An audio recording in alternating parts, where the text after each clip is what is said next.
animals. All right. Good afternoon, Special Olympics, Kansas. This is Virtual Health and Fitness Motivation Monday. Today we're looking at a quote from Eleanor Roosevelt. And as we are getting ready for our introductions here today, everyone's going to grab their animal and introduce us to their pet. So we'll start off with Gigi. Hi, my name is Gigi Fisher, and I'm an athlete in Wichita, Kansas with the Air Capital Flyers. And this is my puppy, Macho. Macho, all right. Bo, who do you got with you today? This is Pussies, and this is Max, and that's my nephew Skylar dogs. Nice, all From right. Italy. Very good. Becca, who do you got? Okay, come on. All right, come on, now you guys pick them. I got my two dogs, Roman and Sasha. Cute, very good. Carrie, do you have any pets? Do what? Do you have any pets, Carrie? You have a fish, I know that. Do you want me to take you to the fish tank? Oh, no. What's your fish's name? One is Goldie. We have, how many fish do we have? There's 7. Nice. All right. Tony. Well, my name's Tony, and then I got 2 dogs. One says Nova, and one says Sandy. Nice. Very good. Luke. Outside. Hi, my name's Luke Pratt. I'm a health messenger and I work for Hand Special Olympics, and I don't have any pets. Same, Luke. We can do this one together. All right, Brandon, who do you got?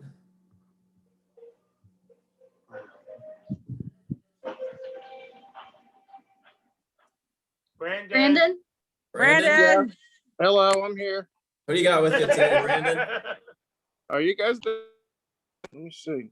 Hold on a minute. There we are. There's someone on the floor. Yeah, that's my dog, Tucker. He is, well, he's a son to me, actually, but he's way older. He's 15. He was outside all day, but he's there. He was just rolling on his back. Very good. Yep. Seth, you have any pets? Do I have any pets? No, I don't. Parents have any pets? No, my parents do not have a pet either. We used to right. anymore. We used to have a dog, but not anymore. Nice. Oh, wow. All right. Okay. Seth, Luke, and I are in the same boat today. All right. So, Okay. let's go ahead and get started for today. So we're going to talk about a quote. So we didn't have you guys watch a video today, but in my opinion, there's a very inspirational quote by Eleanor Roosevelt, or Roosevelt, however you want to say it.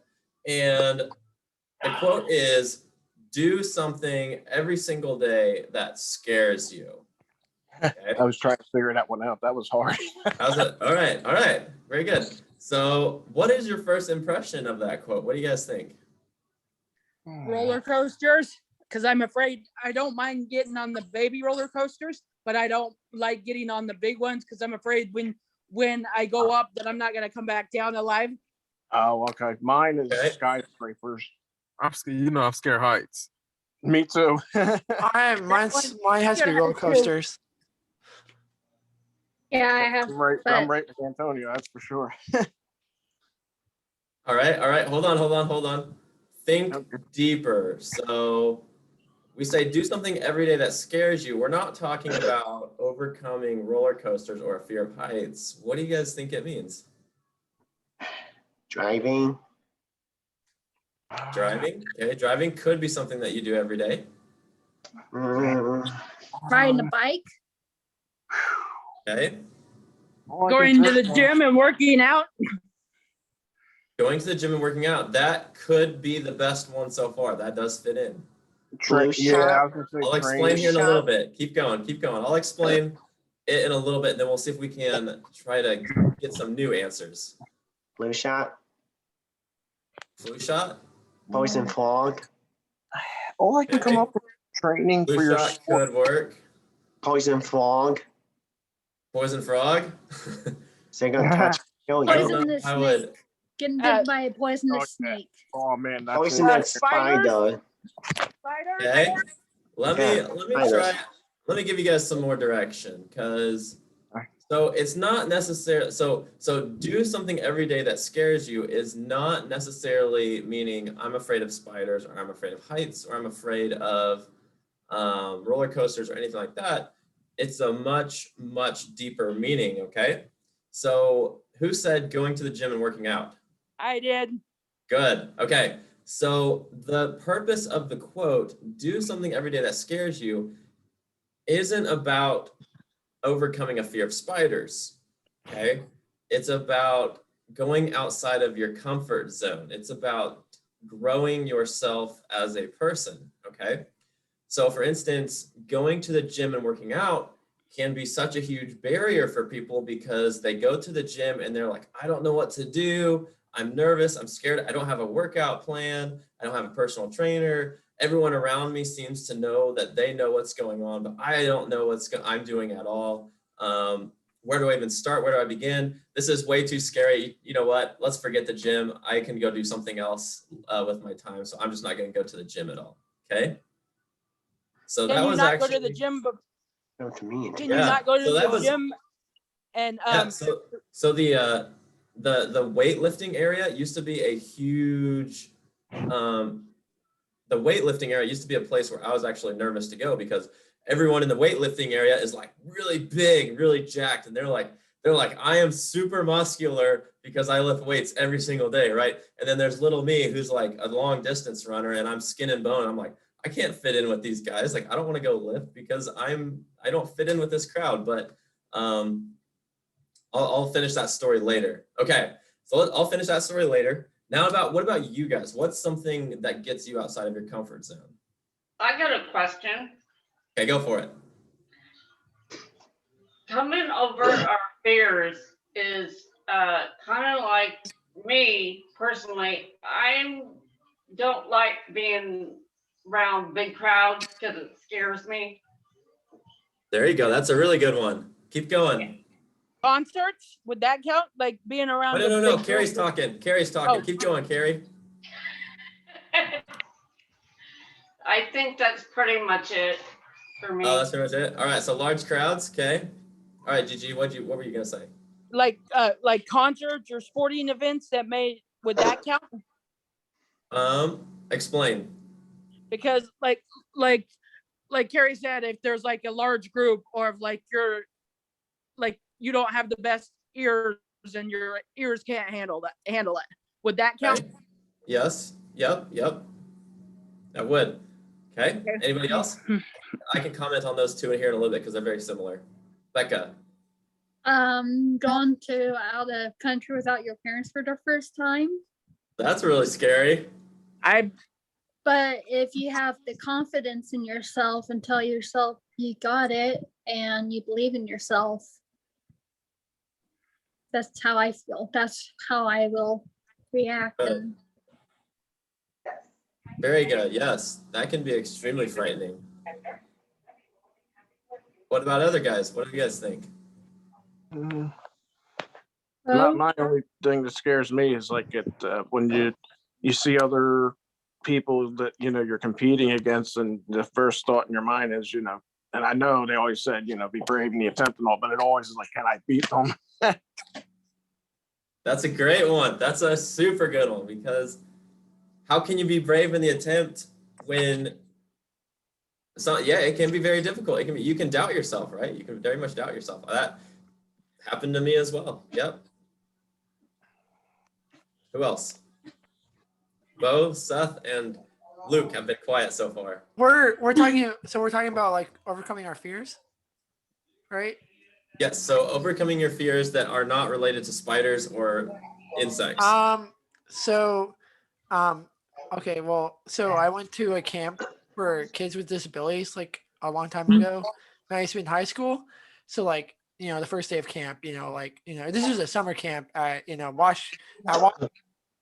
so, we stayed in the dorm for about a week and, first day, I showed up, at, the start of camp, I didn't know anybody. I was like freaked out, I was like, are the kids gonna, are these high school kids gonna like me, and so like throughout the camp, I started, bonding with them, coming out of my comfort zone and talking to them, and making friends with them, and so I made a couple.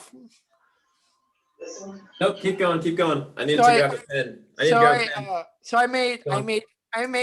I made friends with them like throughout the camp, and then so after camp was over, some of them kind of like turned their back on me and like didn't talk to me anymore after camp, and I we used to be I used to be friends with a couple of them on Facebook, and basically they turned their back on me, removed me off Facebook, blocked me, and the only people that I still talk to from camp are basically three people that I'm still friends with through the camp, even though we graduated. So I only still talk to three people. The other people that I thought were friends through the camp with me, like removed me off Facebook, blocked me, and sent me a message, and they're like, stop messaging me. I don't want to talk to you anymore. So I was just like, whatever. If you don't want to, if you don't want to, be my friend, if you don't want to, stay close to me, fine, whatever. I'll move on with my life. So I still talk to one of the girls that I still talk to through camp that I'm still good friends with. I talk to her on a daily basis. We just had a camp reunion, so I got to see her again. Talk to her. Because I haven't seen her in over like 9 months. So No, yeah. No, that's perfect. You're one of the when you initially started, it reminded me of a topic that I'll cover here in a little bit.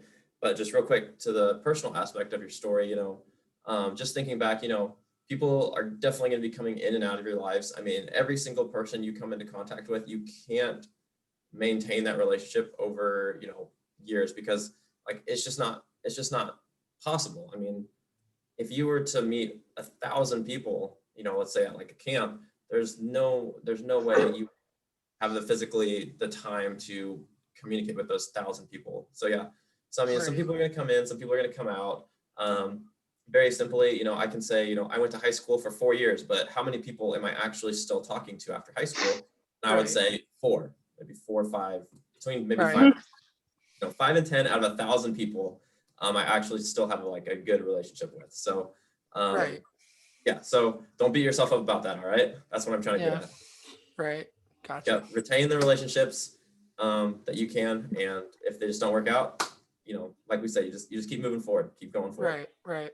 Cool. Seth, and if they asked you to do that and all that, and they were rude and all that about that, it's like maybe I don't want to be friends with them anyways, and that's a good thing that they said, hey, leave me alone, because maybe that's another place for you to add another friend.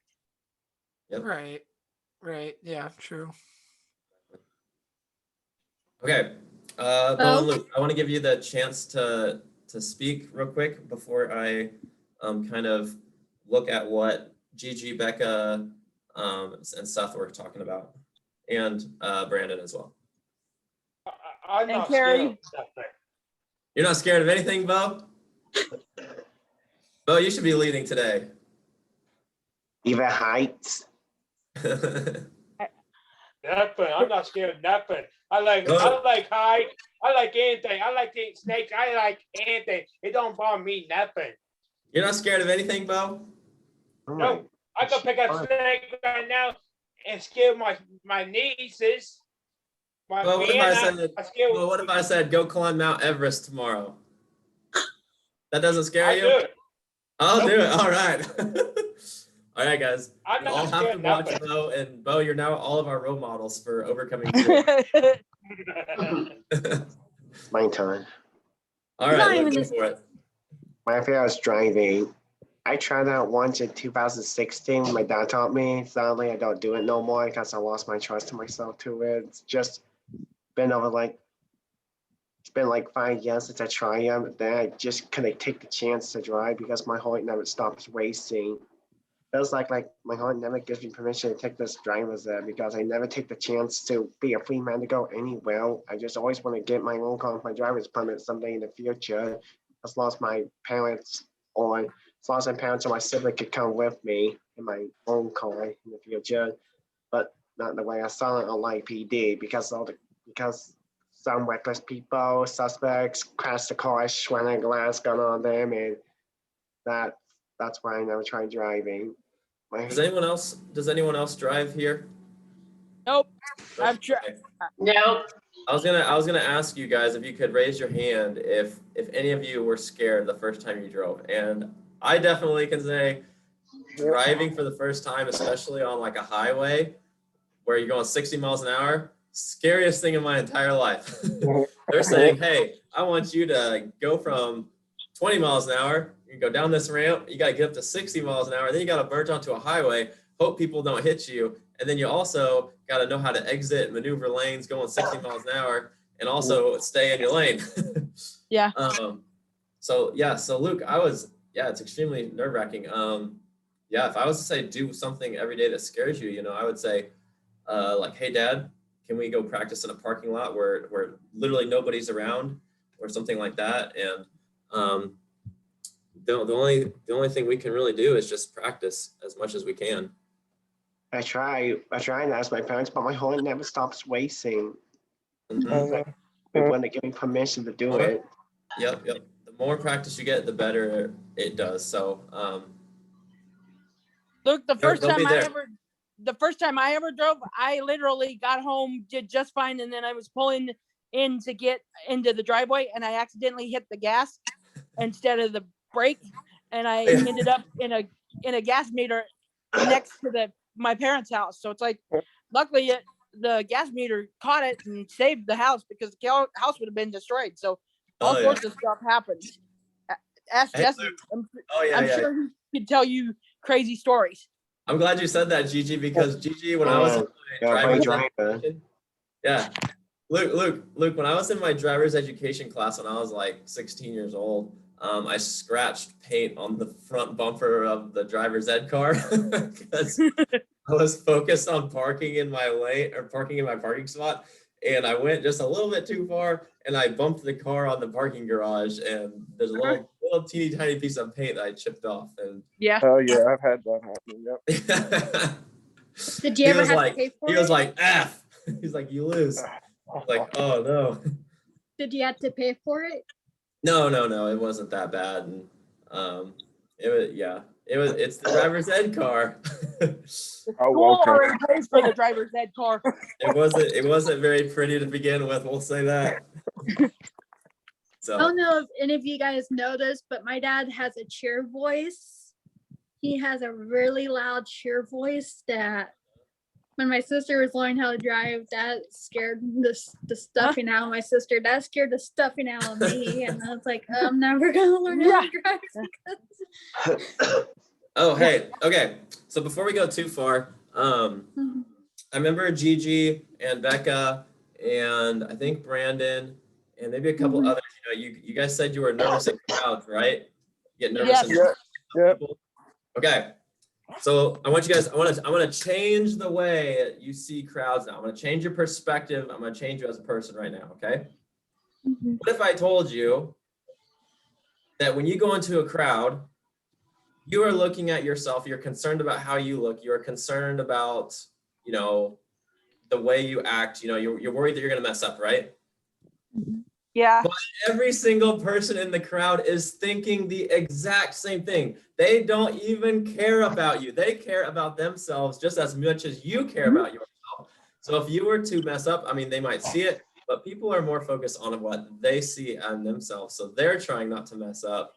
So if you kind of realize that, hey, I shouldn't be nervous in a crowd because other people out there are nervous about themselves, that kind of changes the game for you, okay? And then lastly, in psychology, there is a phrase or a definition called the bystander effect, okay? So the bystander effect is saying, I'm not going to do anything because there's 100 people around me, so I'm going to expect one of them to go do it for me, okay? So let's say there's an emergency, like someone trips and falls, someone crashes their bike on the side of the road, there's 100 people around.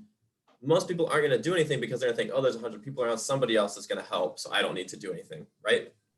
So what if I told you when you get into that crowd, the way you can change the game is by saying, you know, I'm not going to fall in.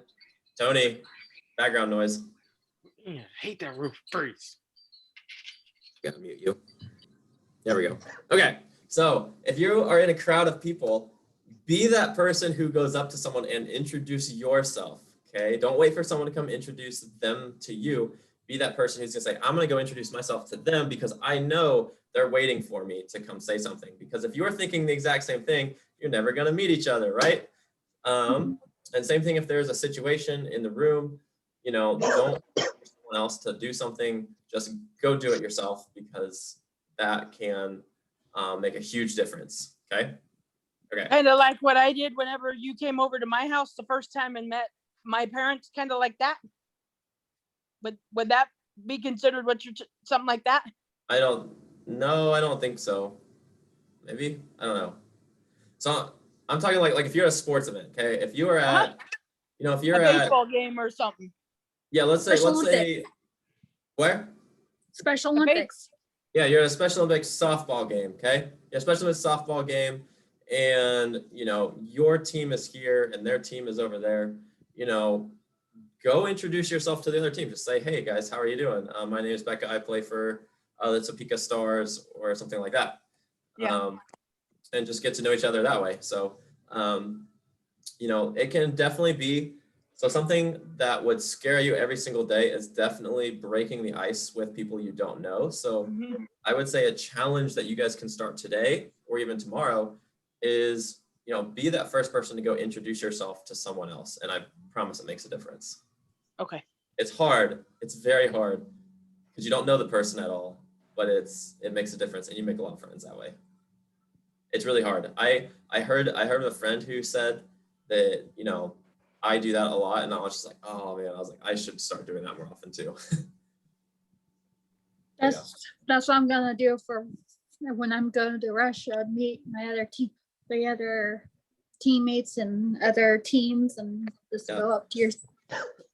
Very good. And you're so, yeah, and then learn. two, yeah, but and then two, you know, you're gonna go introduce yourself to people, right? But just remember, you know, making that a successful conversation isn't going to happen 100% of the time. So some people are going to be like, you're weird. What are you doing? Other people are going to be like, hey, this is the coolest person ever. So just remember, you know, if you do start introducing yourself to people, it's not going to be like sunshine and rainbows every single time. Okay. Right. Some people are going to say no. Some people are going to say yes. It's just like those relationships you make, you know, it's, you know, you'll keep 5 out of 1,000 or 5 out of 100, something like that. Okay. And it doesn't only have to be at Special Olympics. You can do it at restaurants. You can do it at work. You can do it anywhere at a movie theater. Yeah, especially if you're working at Dillon's, you've got the chance to meet a ton of people every single day. You can say, hi, my name is Gigi Fisher. What's your name? How can I help you today? Yeah. That's all it takes. I love all my Special Olympics family. Yep. Okay. So, anybody have any other last thoughts before we go? We're at 4:30 already. That went fast. Oh wow. Yeah. So Jesse, whenever you go to a gym, could you go to the gym before that if you are feeling overwhelmed? When there's not or even go early in the morning when there's not a bunch of people, and then that way you don't feel as overwhelmed. That'd be a great idea. Yeah, definitely go. So what I'd recommend for that is, you know, go to the front desk of the gym and just say, hey, when's it busy here? When's it not busy here? I'd like to come over when it's not busy hours. And I'll just tell you from experience right now that if you go at 5 o'clock in the evening or 6 o'clock in the evening after everyone gets off work, that's a busy time. That's a busy time. Your quiet hours are generally 2 o'clock, after lunch and before everyone gets off work, or around 10 a.m. So people like to go work out before work. So you want to try to avoid, lunch hour, after work hours, and before work hours. So if you go around 10 or 2, something like that, you'll have good success. But yeah, even if if a weight room, for instance, is scary for you, which it was for me, find a friend to go with. That's how I overcame that fear of the weight room. Was I always had a friend with me. And so we just did our workouts together all the time. And, nowadays I go into the weight room like I own the room. Like it doesn't faze me anymore. But you know, yeah. Oh, that's what I was gonna say. If you are nervous at first, don't try and tell yourself, hey, I'm gonna do a full blown workout in the weight room. I'm gonna just go for 30 minutes today or 15 minutes or just get a couple in just to kind of get used to the area. Mhm. It's definitely a comfort zone area to get out of and do something, because it's awkward. I'll be honest, it's really awkward because you do your weights and then you sit there for like a minute while you're resting and you're like looking around the room, listen to music. You're like, I wonder if anyone's watching me. Someone's probably like, this guy's doing the exercise wrong. And I promise no one's doing that. Everyone's there to make themselves better, and they're listening to music. They're thinking about other stuff. And staying healthy. Yep, staying healthy. So Be happy, be healthy. yep. I can tell you right now, I don't even remember the last people I saw at the gym. Like right now, if you were to ask me, who was in the gym with you the last time you were there, I honestly don't remember. Unless it was somebody that you come in contact with on a daily basis, or if a friend goes with you, then Right. you remember that. Yeah, exactly. Like if I know a friend, obviously I'm going to remember that. But the general public, I don't remember. I could not, if I had a crowd of 50 people and they were like, pick out the one person you were in the gym with last night, I'd be like, I don't remember. I have no idea. I don't remember. Yep. So, all right. I guess that's kind of the motivation for today, is do something that scares you every day. Get out of your comfort zone, I guess your challenges for today are introduce yourself more often to people, talk to people more often, and then also figure out one thing out there that you're kind of nervous about, but you want to practice. So maybe it's going to the gym. Maybe it's, hey, I need to practice my driving. Or maybe it's, hey, I need to go stand on a skyscraper more often because I'm scared of heights. Something like that. Go for a run or a walk. Go for a run or walk. Exactly. Very good.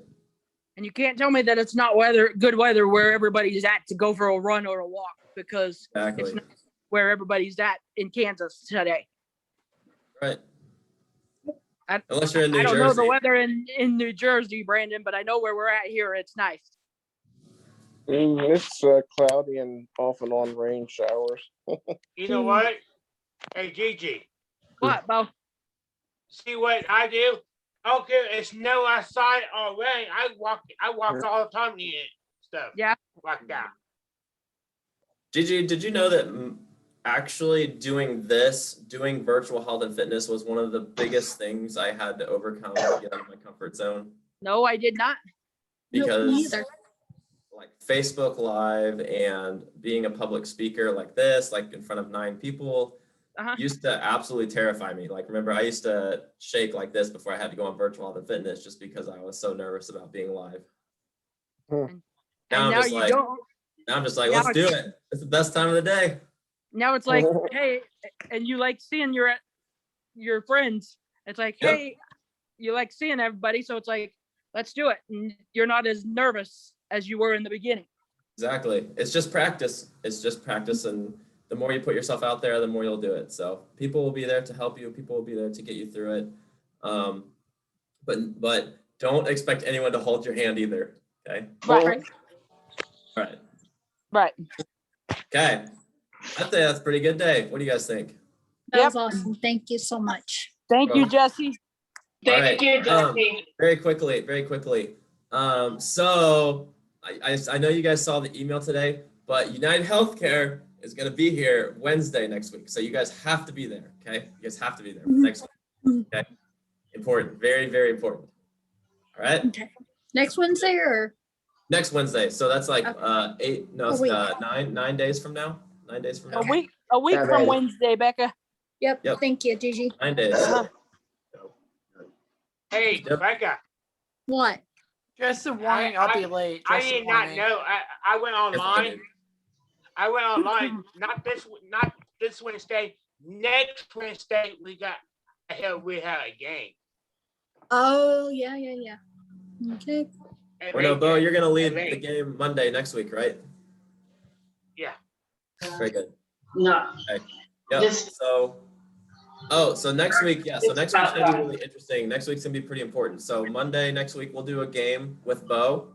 Bo, you'll bring back game day Monday, and then Tuesday we'll do our unified workout. Wednesday, United Healthcare, and Thursday we have our second lesson on gardening. Okay. Hey, you see what my mom did? All right, let's go ahead and sign off. Oh, nice. You have it. Very good. Very good. All right, Bo, we'll talk about that after we get off Facebook Live here, okay? All right. All right, awesome. So let's go ahead and say goodbye to Facebook Live. You guys have a Bye, great Facebook. rest of your Bye, day. Facebook Bye. Live. Bye, Facebook. We'll see you guys. Bye, Facebook. Bye. Bye. Bye, baby.